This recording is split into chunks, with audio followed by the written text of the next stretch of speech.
It's Women's History Month.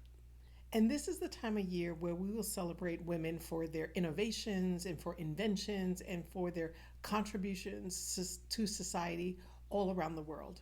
And we'll hear about things how women were able to open up their first bank accounts in 1972 or be able to get a credit card in 1976. And while those are significant milestones for women, what I would love for us to do is to really celebrate women, right, that are alive at this point in time in history around the world. You know why? Because we are making advances in our finances, because we are becoming more whole and holistic and not being silent and abdicating our responsibility about around finances. So what do I mean by that? What I mean is that we are asking questions. We are learning to save. We are learning to tie our vision and our values to our wallet. We are being more aware of our consumption, that when we are purchasing things that are disposable, it adds to landfills. It could possibly poison waters. It can affect natural resources around the world based on how we decide to spend our money. We have had studies out that talk about how affluent women are going to be in charge of a large percentage of trillions of dollars of assets under management. You haven't heard that before because there are more women probably in the boomer generation that are managing their finances because a husband has died or they've gone through divorce or they've experienced some life situation that required them to not be on autopilot when it comes to their finances. But I do want us to celebrate. You know why? Because each and every one of us are making history for ourselves, for our families, for our communities. It could be as simple as we've that we're the first one in our family to graduate from high school, or the first one in our family to graduate from college. And not just because we went to a 4 year university right out of high school, we may be the first one to have graduated college because we worked a full time job and did college study at night. We could be the first one in our family to start a business. We could be the first one in our family to be in a profession, whether it's a doctor or a lawyer or an accountant, an engineer. We could be the first one in our family to learn how to save money.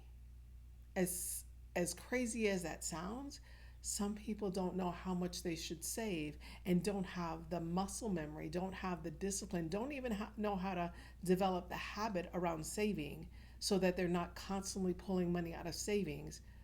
They need a framework to be able to save money. Some people are maybe the first ones in their family to make a high five-figure salary, right? They could be making 60, 70, 80, $90,000. There's the first ones in their family to make that much money. They may or may not know how to manage that because they could be learning on the fly. They could be the first ones in their family, the first ones in their community to make six figures.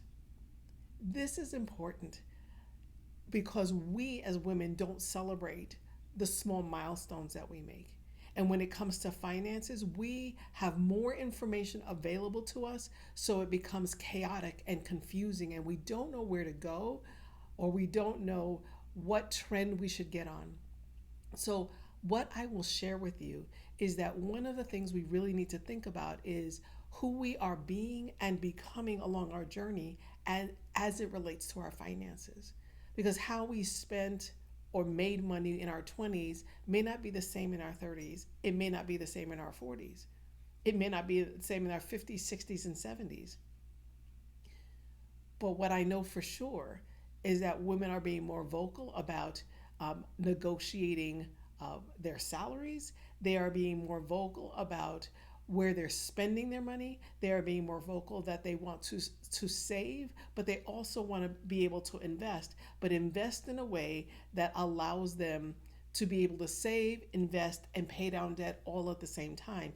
And to be honest, it's very doable.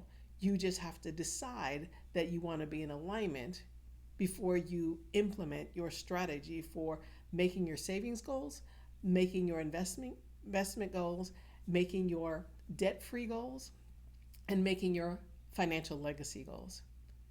So during this Women's History Month, I'm going to encourage you to celebrate those little milestones along the way. You pay off a credit card, celebrate. You are now just starting to understand that your living expenses are $3,000 a month and you're just now starting a savings plan so that you can have 6 to 9 months of living expenses and savings. Celebrate that. You want to open a stash account so you can learn to start investing or invest small while you can. Celebrate that. Celebrate the fact that you are sticking to your spending plan. All of those make big differences along the way. It will give you peace of mind. It will bring ease into your ability to say yes to what's important and no without having to make an excuse about why you say no. So, happy Women's History Month, and know that you are making history while you are honoring your history.